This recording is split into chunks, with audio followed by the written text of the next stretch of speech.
سنا گو پتا پتا ہے خدایا دم بدم تیرا، زمین و آسماں تیرے ہیں یہ موجود و عدم تیرا،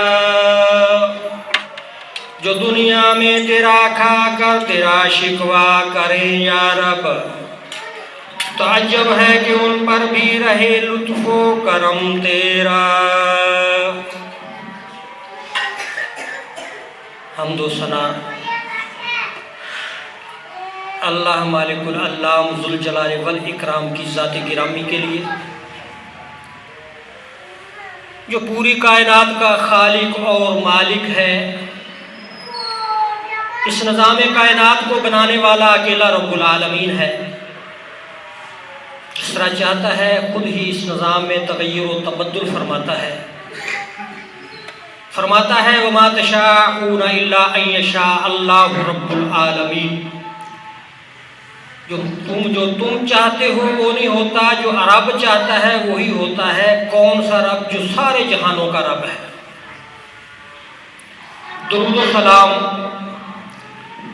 آقا دو جہاں، خاتم النبیین، رحمت للعالمین، ساقی کوثر، شافی محشر، احمد مجتبیٰ محمد مصطفیٰ صلی اللہ علیہ وآلہ وسلم کی ذات گرامی کے لیے، جو کائنات کے لیے خاتم النبیین بن کے آئے، جو رحمت للعالمین بن کے آئے، ان کی رسالت کے ساتھ کسی اور کی رسالت نہیں، قیامت تک انہی کی رسالت چلے گی۔ مختصر حمد و ثنا اور درود و سلام کے بعد میرا التماس ہے، گزارش ہے کہ جو ساتھی باہر بیٹھے ہیں وہ اندر تشریف لے آئیں، پہلی صف میں بیٹھیں۔ پہلی صف کا بڑا درجہ ہے۔ مختصر حمد و ثنا اور درود و سلام کے بعد بزرگوں، دوستوں اور عزیز ساتھیوں، معززات ماؤں بہنوں اور بیٹیوں، ایمان کی بات ہوگی کہ ایمان کس کو کہتے ہیں، اور ایسے مسلمان بندے کے لیے ایک مسلمان آدمی ہونے کے ناطے اس کے لیے سب سے قیمتی چیز کیا ہے؟ وہ ہے ایمان۔ باقی سب کچھ بیکار ہے۔ ایک وقت کی ایک ضرورت ہے، روپیہ، پیسہ، بینک بیلنس وغیرہ، پراپرٹی، یہ سب کچھ ایک ضرورت ہے، مقصد نہیں ہے۔ مقصد کیا ہے؟ کہ بندہ اپنا ایمان بچا کے اللہ کے ہاں پیش ہو جائے، یہ مقصد ہے۔ جس نے یہ پا لیا وہ کامیاب ہے۔ بہت بڑی اگر کوئی دولت ہے دنیا میں اندر ایک مسلمان بندے کے لیے تو وہ ایمان ہے۔ اس لیے اللہ تبارک و تعالیٰ فرماتا ہے ذالک الکتاب لا ریب فیہ، یہ وہ کتاب ہے کہ جس کے اندر کوئی شک و شبہ نہیں، کسی آیت کے اندر، کسی حکم کے اندر۔ اگر کوئی دو آیات ایک دوسرے کے مخالف بھی آ جاتی ہیں تو تب بھی شک نہیں ہے، وہ ہماری سمجھ کے مطابق ہوتی ہیں کہ یہ تو مخالف ہے ایک دوسری کے، لیکن ان کا جو مفہوم ہوتا ہے وہ عین صحیح ہوتا ہے۔ تو اللہ تبارک و تعالیٰ فرماتا ہے ھدی للمتقین، یہ ہدایت دیتی ہے پرہیزگاروں کو۔ ہدایت کا سبب ہے پرہیزگاروں کے لیے، اور پرہیزگار کون ہیں؟ الذین یؤمنون بالغیب، وہ لوگ جو غیب پر ایمان رکھتے ہیں۔ اچھا بھائی، بات یہ ہے غیب پر ایمان، اللہ کو کسی نے دیکھا ہے؟ نہیں دیکھا، غیب پر ایمان ہے۔ بن دیکھے ایمان ہے، ایمان بالغیب ہے۔ الذین یؤمنون بالغیب، وہ لوگ جو غیب پر ایمان رکھتے ہیں ان کے لیے ہدایت ہے۔ وَيُقِيمُونَ الصَّلَاةَ، نماز کو قائم کرتے ہیں، ان کے لیے ہدایت ہے۔ ایک آدمی نماز نہیں پڑھتا تو وہ کہہ ہی نہیں سکتا کہ میں ہدایت یافتہ ہوں۔ قرآن نے ایک اصول بنا دیا کہ ہدایت کن لوگوں کے لیے ہے؟ ایمان بالغیب ہو، اللہ پر ایمان ہو، آمنت باللہ، اللہ پر ایمان ہو، وملائکتہ، فرشتوں پر ایمان ہو، وکتبہ، اس کی نازل کردہ کتابوں پر ایمان ہو، ورسلہ، اس کے بھیجے گئے انبیاء پر ایمان ہو، والیوم الآخر، آخرت پر ایمان ہو، جنت جہنم پر ایمان ہو، والقدر خیرہ وشرہ، اچھی اور بری تقدیر پر ایمان ہو۔ یہ 6 چیزیں ہیں۔ اگر ان 6 چیزوں پر ایمان ہے تو ایمان ہے، اگر ایک پر ایمان نہیں ہے، 5 پر ہے تو ایمان نہیں ہے۔ اور یہ کن لوگوں کو حاصل ہوتا ہے؟ جو نماز کو قائم کرتے ہیں۔ اصول بنا دیا، جو نماز کو قائم کرتے ہیں ان کو ایمان حاصل ہوتا ہے، وہ ان ایمان کی مٹھاس کو پا لیتے ہیں۔ وَيُقِيمُونَ الصَّلَاةَ وَمِمَّا رَزَقْنَاهُمْ يُنْفِقُونَ، اور جو ہم نے ان کو رزق دیا ہے اس میں سے خرچ کرتے ہیں۔ یہ ہے ایمان، ایمان والوں کی یہ نشانی ہے۔ اللہ اکبر۔ والذین یؤمنون بما انزل الیک، وہ لوگ جو ایمان رکھتے ہیں اے نبی صلی اللہ علیہ وسلم جو تجھ پر نازل کیا گیا، وما انزل من قبلک، جو تجھ سے پہلے نازل کیا گیا اس پر بھی ایمان رکھتے ہیں، وبالآخرۃ، اور آخرت پر ان کا ہم یوقنون، یقین ہے۔ ایک تو ایمان ہوتا ہے نا، ایمان کے اوپر کا درجہ یقین ہے، کہ ایک آدمی کہتا ہے کہ فلاں جگہ پر فلاں کوئی آدمی یہ چیز فروخت کر رہا ہے، دوسرا کہتا ہے ٹھیک ہے، یہ ہے ایمان۔ اور یقین کیا ہے؟ کہ وہ ایسے اس کو تسلیم کرتا ہے جیسے یہ خود دیکھ کے آیا ہے، یہ ہے یقین۔ فرمایا یقین، وبالآخرۃ ہم یوقنون۔ میں آپ کا وقت برباد نہیں کرنا چاہتا، بس توجہ کی ضرورت ہے، وقت تھوڑا ہے، صرف میرے خیال میں 20 منٹ باقی رہ گئے۔ کوشش کروں گا بات سمجھ میں آ جائے۔ یہ عام بات ہے، ایمان پر اکثر لوگ سنتے رہتے ہیں، لیکن جو میں نے بات سمجھانی ہے وہ ہے والقدر خیرہ وشرہ، خیر اور شر یہ دونوں اللہ ہی کی طرف سے ہوتے ہیں، اس پر بھی ایمان کا ہونا ضروری ہے۔ ویسے تو ہمارا ایمان ہے، ہم اللہ کو بھی مانتے ہیں، اللہ کے انبیاء کو بھی مانتے ہیں، قرآن کو، جنت جہنم کو، فرشتوں کو، سب چیزوں کو، جنت اور جہنم، یہ سب ہمارا ایمان ہے، ہم مانتے ہیں، تسلیم کرتے ہیں۔ اور میرے بھائی یہ سب چیزیں غیب ہیں، کوئی چیز سامنے نہیں ہے۔ دیکھ لیں، کیا کسی نے جنت دیکھی ہے؟ جہنم دیکھی ہے؟ نہیں۔ اللہ اور اس کے رسول کو نہیں دیکھا، دیگر انبیاء کو نہیں دیکھا، قرآن کا نزول ہوتا ہوا یا دیگر کتابوں کا نزول ہوتا ہوا کسی نے نہیں دیکھا، لیکن ایمان ہے۔ یہ تو عام سی بات ہے، عام بیان ہوتی رہتی ہے، لیکن جو بات میں کرنے جا رہا ہوں وہ ہے والقدر خیرہ وشرہ۔ اس پر کچھ مجھے تو محسوس ہوتا ہے ہمارے اندر اس میں کچھ کمی ہے۔ کیسے کمی ہے؟ بندے کے ساتھ کوئی حادثہ ہوتا ہے، حادثہ، اچھا اس پر بعد میں آتا ہوں۔ ایک مجھے ایمان کے بارے میں ایک واقعہ یاد آیا۔ اللہ اکبر۔ جب نبی صلی اللہ علیہ وسلم کو معراج ہوئی تو آپ نے آگے معراج والا سارا منظر صحابہ کے سامنے رکھا، پیش کیا۔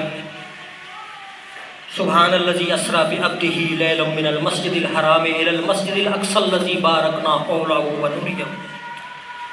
لنریہ من آیاتہ۔ جب کفار مکہ نے یہ بات سنی تو اسٹو میں لگے، آپس کے اندر باتیں کرتے ہیں کہ یہ کیسے ہو سکتا ہے کہ ایک خاکی آدمی، ایک بندہ، ایک ہم جیسا انسان وہ رات کی گھڑیوں کے اندر بیت الاقصی جائے اور پھر اس کے بعد آسمانوں پر جائے، جنت اور جہنم دیکھے، اس کے احوال آ کے صحابہ کو بیان کر رہا ہے۔ یہ تو ناممکن سی بات ہے۔ آج ہمارے اگر کوئی آدمی، کوئی مسلمان آدمی کوئی اس بات پر شک کرے گا وہ کفر میں جائے گا۔ اب انہوں نے آپس میں مشورہ کیا کہ دیکھتے ہیں کہ کون ساتھی ہے جس کے پاس یہ بات ابھی تک نہیں پہنچی۔ تو پتہ چلا کہ حضرت ابو بکر صدیق رضی اللہ تعالیٰ عنہ کے پاس یہ بات ابھی نہیں پہنچی۔ گئے اکٹھے ہو کے صدیق اکبر رضی اللہ تعالیٰ عنہ کے دروازے پر جا کے دروازہ کھٹکھٹایا۔ حضرت ابو بکر صدیق رضی اللہ تعالیٰ عنہ باہر تشریف لائے، پوچھا ہاں جی کیا مسئلہ ہے، کیا بات ہے، کیوں اکٹھے سرداران کفار اکٹھے ہو کے آئے ہیں، خیر ہے؟ کہتے ہیں ایک بات پوچھنے آئے ہیں۔ فرماتے ہیں پوچھو۔ کہتے ہیں کہ تو یہ بات مانے گا کہ کوئی بندہ زمین سے جہاں مکے سے اٹھے، بیت المقدس جائے فلسطین میں،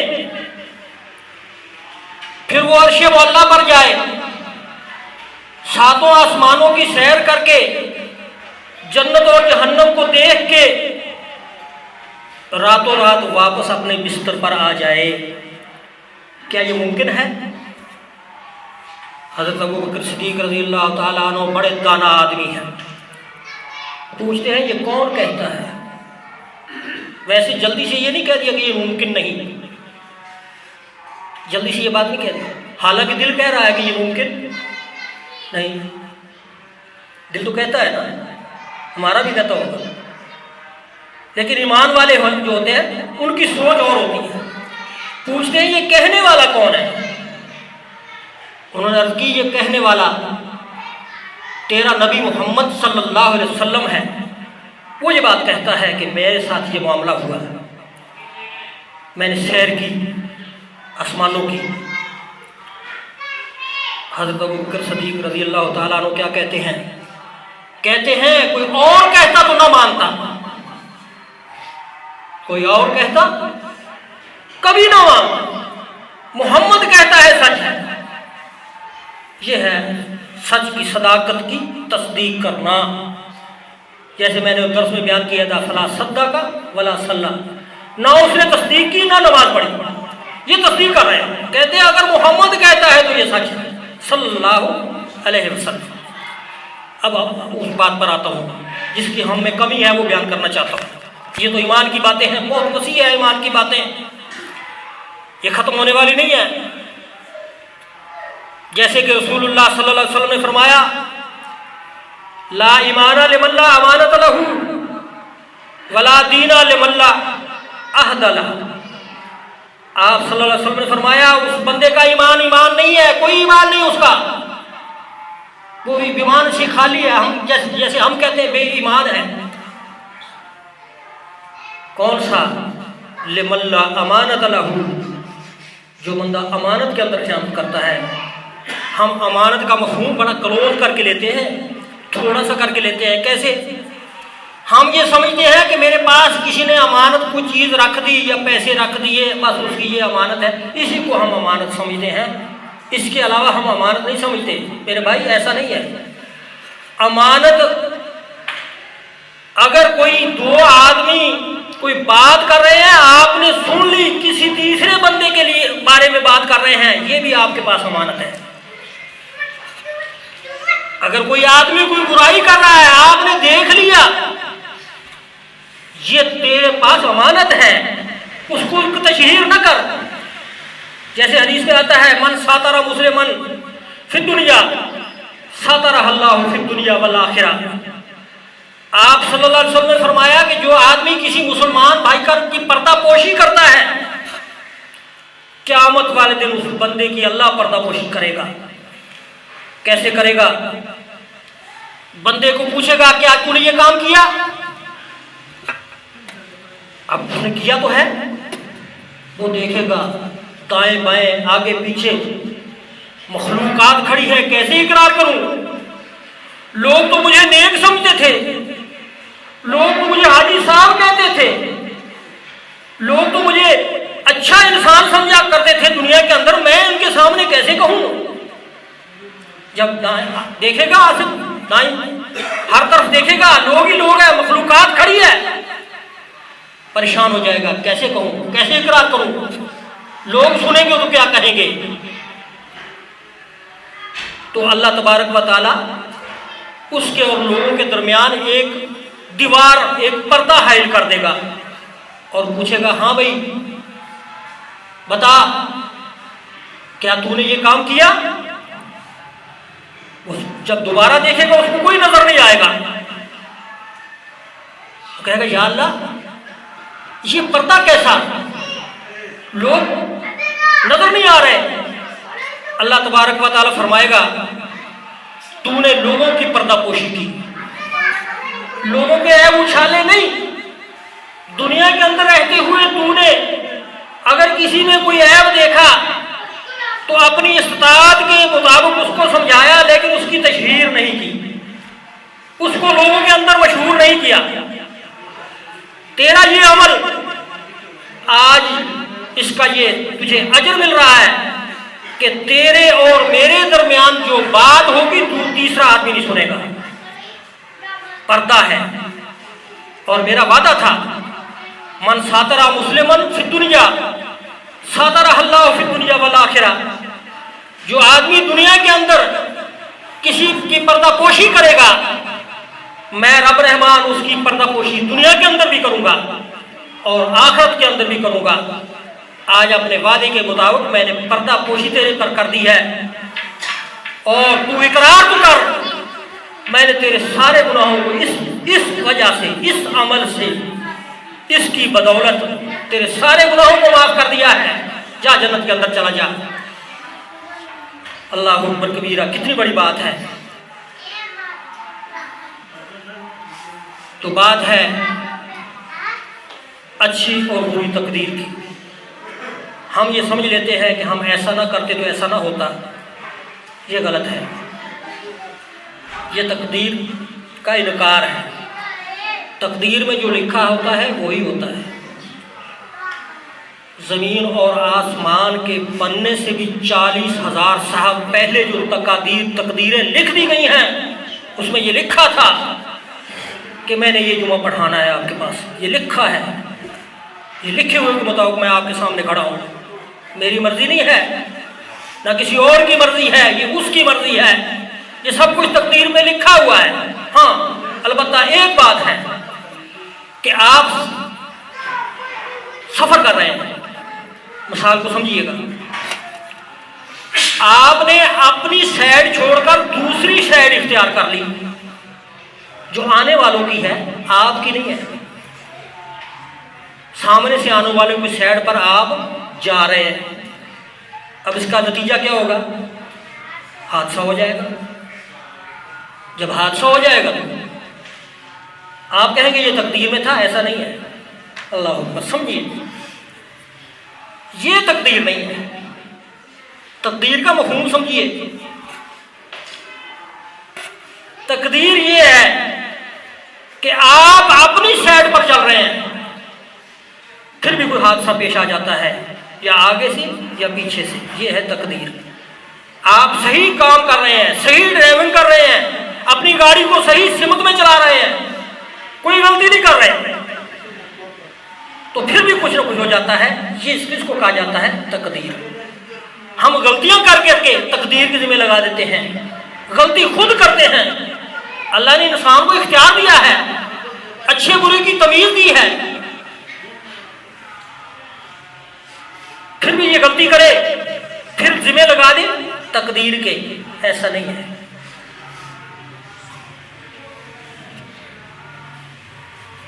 تقدیر معلق ہے، لٹکی ہوئی ہے۔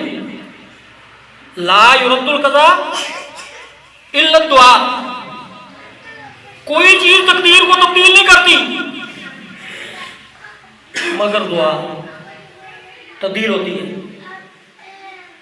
تقدیر تبدیل ہوتی ہے مگر دعا سے۔ جب بندہ دعا کرتا ہے، اللہ تبارک و تعالیٰ فرشتوں کو کہتا ہے اس کی تقدیر میں جو میں نے مصیبت پریشانی لکھی ہے ان کو ختم کر دوں۔ تقدیر معلق ہے۔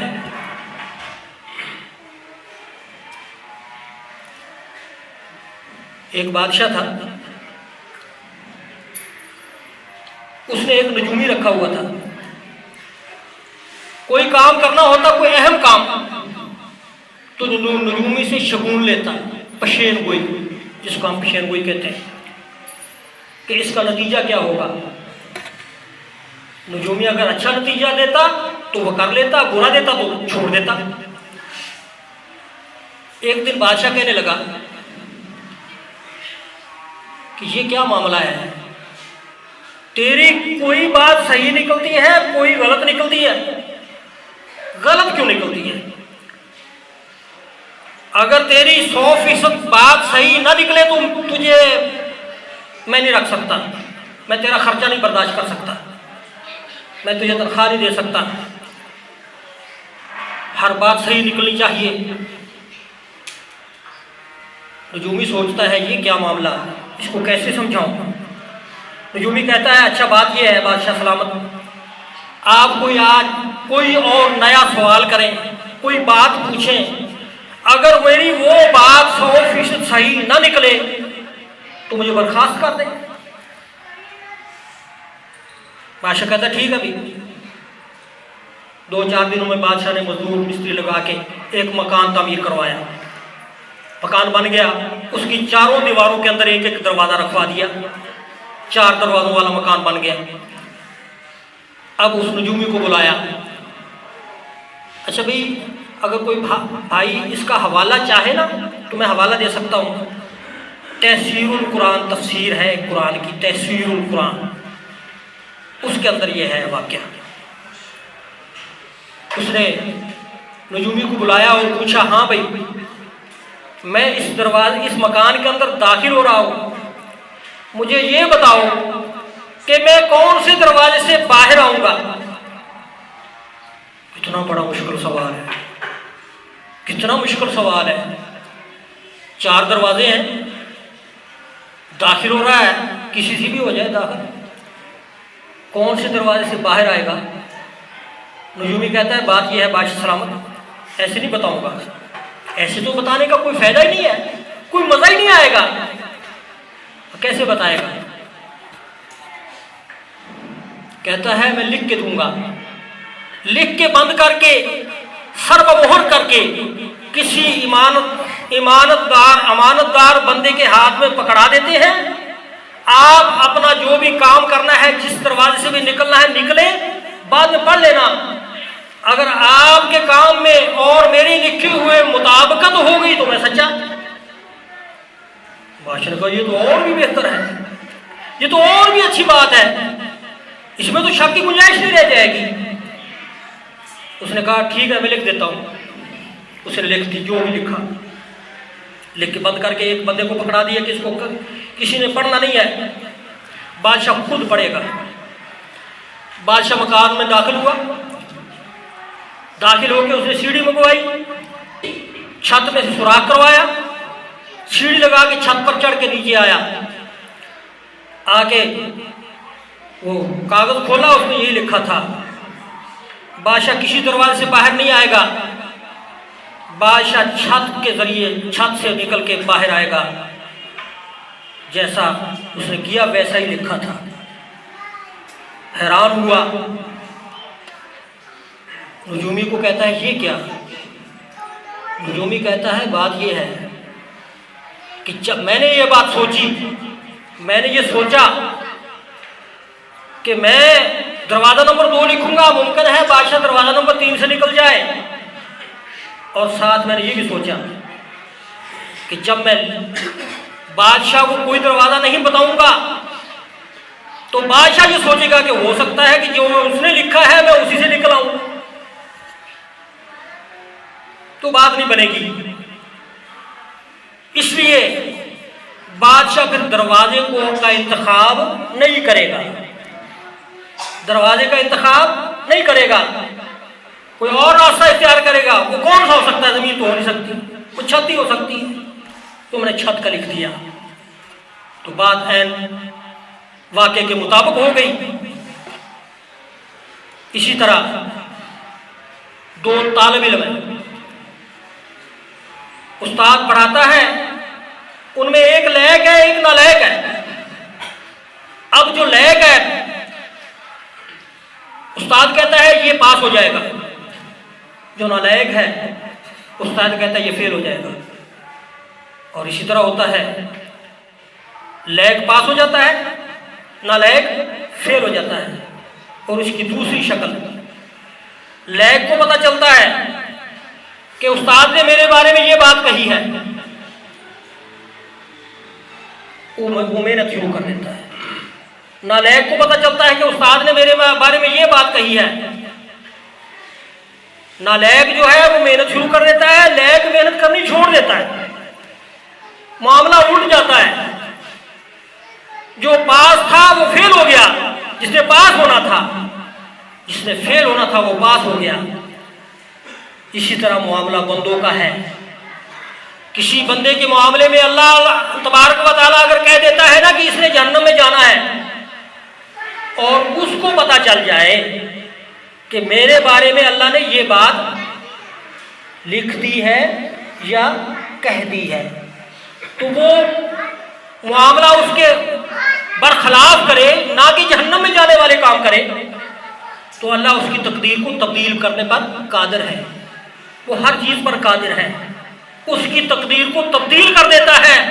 جو آدمی اللہ کا ڈر اور خوف اپنے دل میں پیدا کر لیتا ہے، ایمان سے مزین ہو جاتا ہے، ایمان اس کے دل میں آ جاتا ہے، نماز کی پابندی کرتا ہے، اسلام کے احکامات کو پسے پش نہیں ڈالتا، ان کو تسلیم کرتا ہے، سر تسلیم خم کرتا ہے۔ لیکن یہ بھی پتا ہے کہ میرے لیے اللہ نے جہنم لکھی ہوئی ہے، یہ بھی پتا ہے کہ میرے لیے جہنم لکھی ہوئی ہے، لیکن پھر بھی وہ برائی کے نزدیک نہیں جاتا۔